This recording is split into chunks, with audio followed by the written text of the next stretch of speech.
music is so atmospheric, you can really change the feeling in a room. I'm ready. I think we're ready.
You're first in El Lago, then that Texas connection. Yeah. At some point, you decided this is the direction you started to head into. So, what is it that led to making this particular? Feel free to. Do you have that? Oh, I think a few things. When we were actually before Texas Skeksis, we played with another friend, Ryan Holloway, in a band that never played live. Except, it never played live, but we were jamming. And at some point, he was like, "Y'all should start a 2-piece band, like just the two of y'all." Because it was a pandemic project, so it was kind of special circumstances. Like El Lago wasn't practicing too much. Yeah, it was Ryan Holloway on synths. I was playing drums still. Lauren was playing bass. Oh yeah, I think I was trying to pick up bass because I used to play electric guitar mostly. Yeah. And then that was kind of the original realization where we were like, oh, I guess we could start a band with just the two of us, because we had all these ideas. We just never tried to finish them on our own, before then. Yeah, going from 4 people in the band, like traditional rock instruments, to just us. We were like, how can we do that and make it interesting? It was a big learning curve. Yeah, so first we had a couple bands. But... yeah, we had some transitions, and then we're like, well, it's us. Let's just figure it out. Yeah. Can you give us a little bit more about where the album was recorded? And knowing that it was in Galveston, so like, did that, the kind of haunting atmosphere, in Galveston contribute to kind of some of the, we'll say, moodiness or ambience of the album? I think so. I think we've been in that particular loft for like almost 10 years. And it is from 1900. It is kind of spooky. There's like this wooden staircase. It's narrow and steep, and it just goes nowhere. And we've been told that our side of the hall is like the most haunted in the building. So that's just home. What would you say is the first song that you worked on in the album? Oh, I think that it maybe started as almost like a solo project for me. So I was trying to learn how to use a DAW, how to use like MIDI programming and the synths and everything. So that would be If I Should Wake, was just one of my first successful experiments that I felt was successful. And but I think to do it, I don't know, it kind of expanded from there. I think that's the first one, right? Yeah. I did contribute one thing to that song. Yeah, you did. I guess, what can you tell us about leads? I guess what you're trying to convey in the song, how that tied in, dancing, instrumentation, heavier guitars. That one's one of the ones that I think was a little bit, the concept maybe a little gear inspired. We liked the energy that it had. I think maybe the words to the chorus came up right away too. So it gave us a lot to work with. Yeah. That felt like the first one where it's like, oh, this has some energy. It's not too flat and boring. Like maybe we could play a show with this. Yeah, we tried to make some more pop hooks like with the synths. I kind of like just had to figure that out. Yeah, I like the way it turned out. Yeah. On Married Tunes, what would you say is the genesis of the use of the omnichord and using that as kind of that primary kind of almost sort of like a synth sound that was driving everything? Yeah, the omnichord, that was my sister Natalie found that. She was going to estate sales in Galveston. We live in Galveston. So I think she tipped off Charlie or me that there was this music therapist who I think did a lot in Texas, like brought music therapy programs to public schools. And her name was actually Mary. So it's kind of a reference to her. And she had a lot of cool things, but Charlie went over and scooped up the omnichord. Yeah. We have to figure out how to use this for a song. Yeah, she had a lot of different little bells and a lot of old books and little toy pianos and little noisemaker things, things that kind of unusual instruments, I guess, but like small things. So we were just messing around. We were excited about it, and we were like, oh, these are the chords. We cooked up some chords and pretty simple bass for the song, but yeah, it turned out. So on True Faith, you had the lyrics, sparrows feed on your hardware seed, the scarcity of a mind-like cage. How did that one tie into the song, and the two kind of, how are you trying lyrically to, where were you going to kind of with it?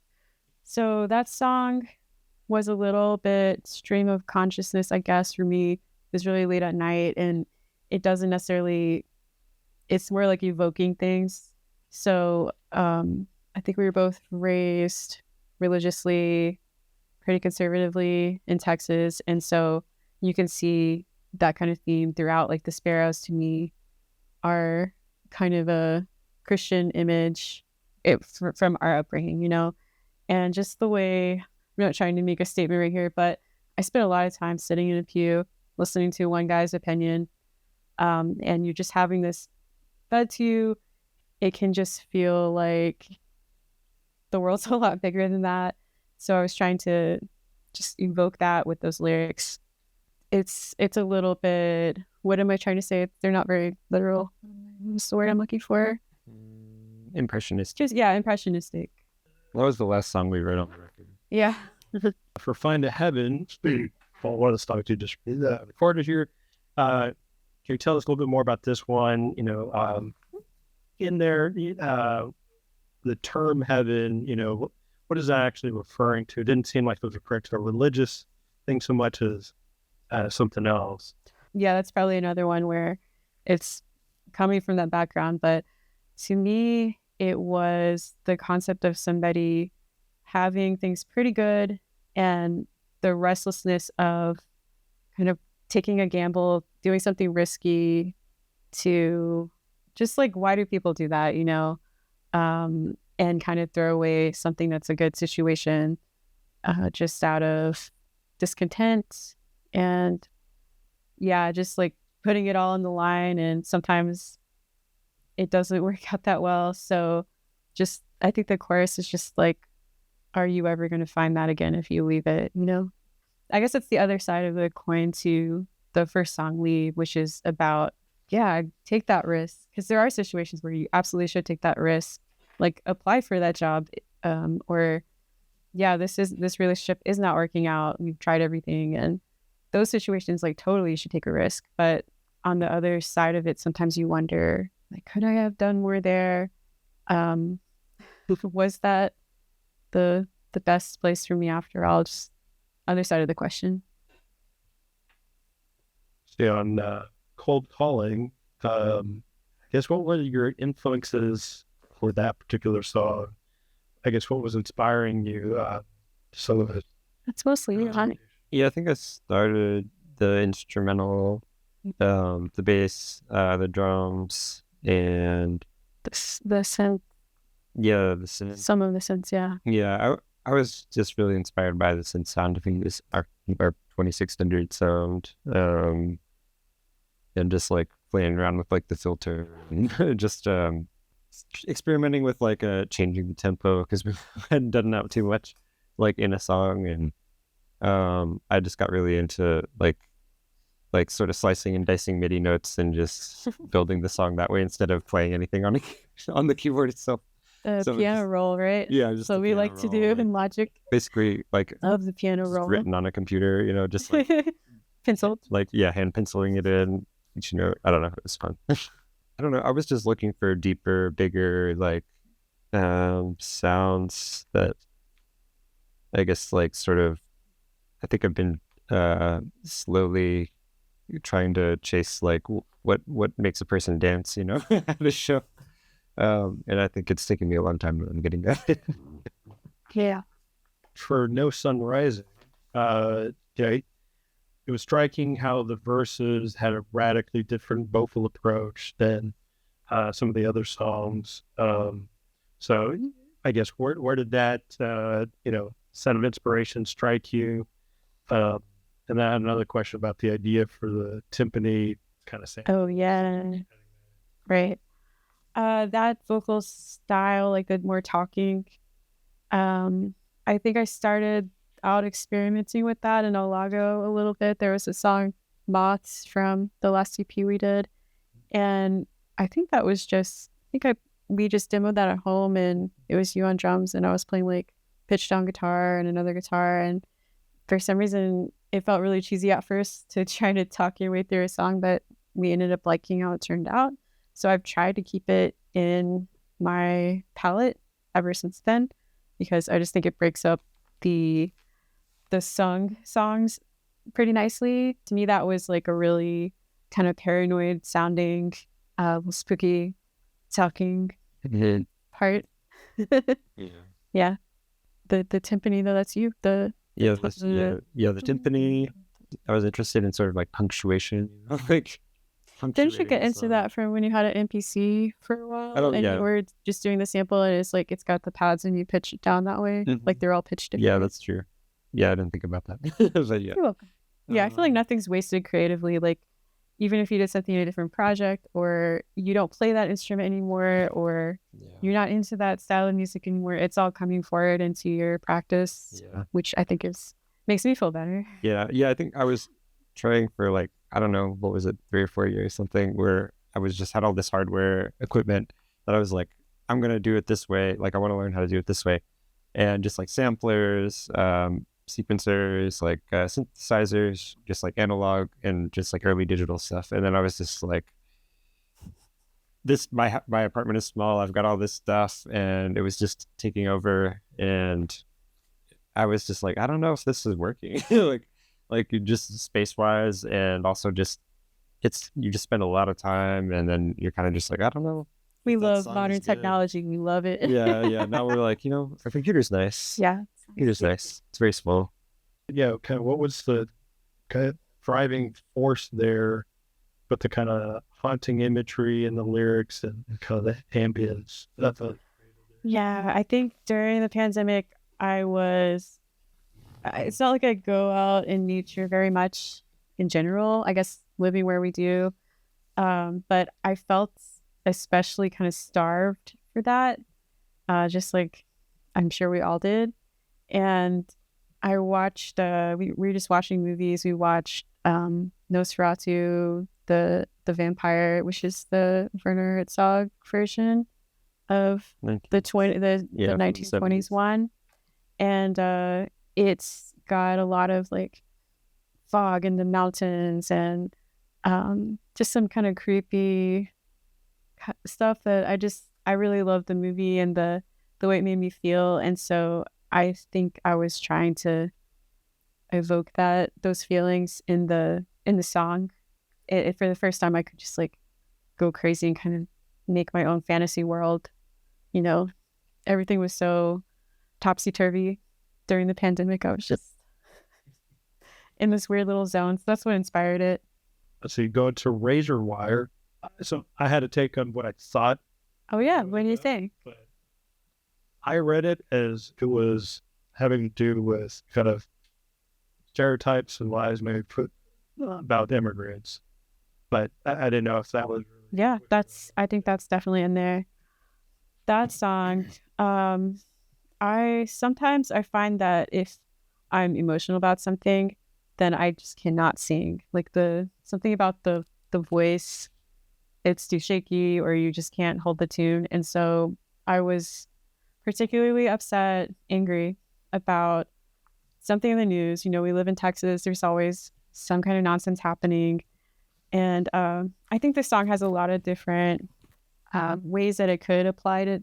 I tried to make it a little bit open-ended where it could apply in different scenarios, but it definitely was, part of it was like the border, part of it was kind of like the book bans and the, some of the stuff that was going on in Texas specifically. Mm-hmm. And I was so angry that I never do this really, but I was writing the lyrics instead of, that's the only thing that I could do, was just write it out, like write out words. Then I was like, Charlie, make me an angry song. Yeah. And so then there's this bass line that's like kind of an alternate version, that almost like a bridge. That's the bass line Charlie had. And I was like, no, I want it angrier. So I went in there and made like the angrier bass line, and we doubled it. We made it even. I think originally we had some samples in there, and we got rid of everything except there's like a little old like 60s newsreel sound in the very beginning. Oh, yeah, but yeah. That's like the only, I think, sample that we've had. Yeah, the sample from the news clip was like too depressing. Yeah, it was too much. Yeah, take this out. I'm not trying to feel like this. Yeah. That's awesome. Yeah. Yeah, it's okay to be angry sometimes. For Now You Play to Win, one of the lyrics in there is, at 2 a.m. this road home uses tissue stead. Mm-hmm. What were we trying to evoke? Yeah. There I go, being impressionistic again. I think to me that image was like two people walking home from maybe a bar or something, a night out, and walking through their neighborhood, and everything feeling maybe a little false or unreal, I think is how I would picture that. The tissue thin part because I think maybe their relationship is a little strained. It's more of a like that comes from like maybe an emotion that's authentic, but the scenario and it ends up being kind of fictional of the people on the song. I think it's a relationship where they feel like they are at different places in their level of ambition or where they're at in their careers, or what they want out of life is different from when they were younger, and the strain that is causing. And just there's imagery of like childhood and how time felt different when you were a kid. I don't know, just growing up, things change. For the last song, you end with it like almost 180-degree change. Oh yeah. An acoustic song, flies in the face. Yeah. How did you envision the ending of the album? Did you know all along that was going to be the last song, and that's what, like, you're going to close it out, or that's just something that happened? The sequencing, I think we just had so many songs all over the place, and we kept trying to fit it together and see which songs felt like they flowed for us. There were a couple songs that maybe we weren't sure about for a while, and then we just had to work on them a little bit. That one, I think it was good from the start, but did we know we were going to put it at the end? I don't know. I mean, I guess probably sounds that's like a good place to put it. That might have been an older song that I wrote on guitar, and I think I just wanted to do the most simple guitar arrangement possible, other than like playing one chord the whole time, which I should try sometime. Yeah, that one has some omnichord on it too. It does have omnichord, yeah. A little synth. I think I added some, like a pad or something. Yeah, and a bass guitar. The only song with the bass guitar on it. Oh yeah, there's a in the chorus. It's really tucked in. the only bass guitar in the whole record. He's like, play this, thump thump. I was like, okay, thump. Okay. I just needed something. I don't know. Yeah. Can't be afraid to be simple. Yeah. Sometimes.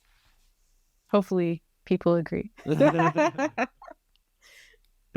Will it ever be played live? Oh, yeah. I used to play it live. We used to bring two guitars because I started on guitar.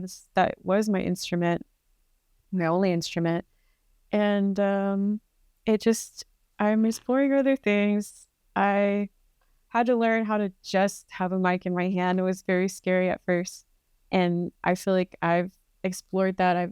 How do I move? How do I perform this way?